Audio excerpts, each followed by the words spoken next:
இப்போ நம்ம அடுப்பு பற்ற வச்சு 3 ஸ்பூன் எண்ணெய் ஊற்றிருக்கோம். 3 டேபிள் ஸ்பூன் ஆயில் ஊற்றிருக்கு. எண்ணெய் நல்லா சூடாகி வந்ததும் சின்ன வெங்காயம் ஒரு 5 சின்ன வெங்காயத்தை நறுக்கி பொடி பொடியாக நறுக்கி வச்சுக்கோங்க. அதை இப்போ எண்ணெயில் போட்டுடலாம்.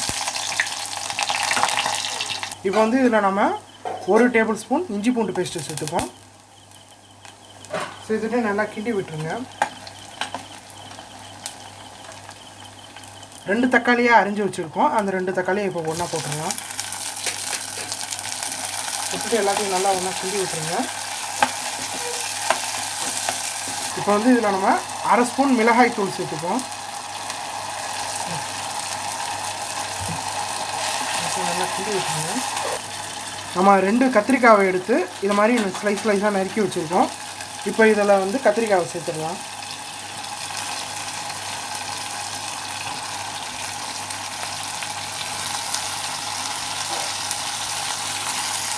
கத்திரிக்காவை போட்டுட்டு நல்லா கிண்டி விட்டுருங்க. இப்போ கொஞ்சோண்டு நம்ம ப்ரான் எடுத்து வச்சுருக்கோம். இறால் நல்லா தலை வாழையெல்லாம் எடுத்து சுத்தம் பண்ணி வச்சுருக்கோம். கொஞ்சோண்டு இறால் போட்டால் போதும். மஞ்சத்தூள் வந்து 1/2 ஸ்பூன் சேர்த்துக்கோங்க. இது எல்லாத்தையும் நல்லா ஒன்றா கிண்டி விட்டுக்கோங்க. இப்போ இதில் குழம்புக்கு தேவையான அளவு உப்பு போட்டுடலாம். எல்லாத்தையும் நல்லா ஒன்றா மிக்ஸ் ஆகிற மாதிரி கிண்டி விட்டுருங்க.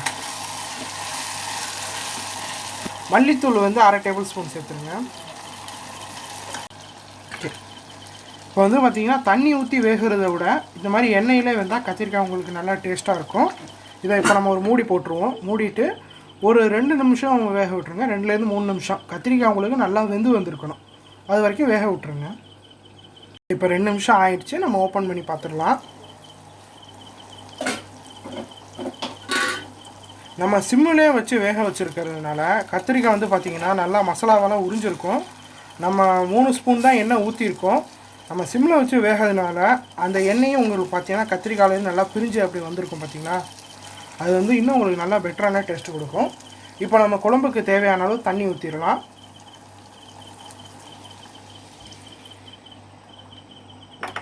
அடுப்பை வந்து இப்போ ஹையில் வச்சுக்கோங்க.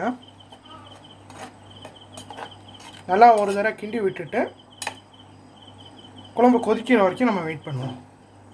இப்போ வந்து நம்ம ஒரு 3/4 மூடி தேங்காவை வந்து மிக்சியில் போட்டு அரைச்சி எடுத்துப்போம். பார்த்திங்கன்னா குழம்பு நல்லா கொதித்து வந்துருச்சு.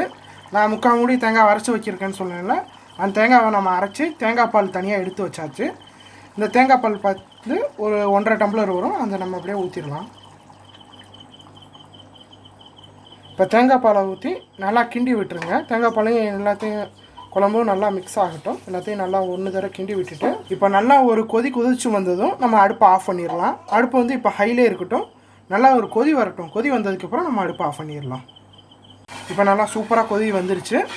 குழம்பு நம்மளுக்கு தயாராகிடுச்சு. இந்த டயத்தில் நீங்கள் அடுப்பை ஆஃப் பண்ணி வச்சிடலாம்.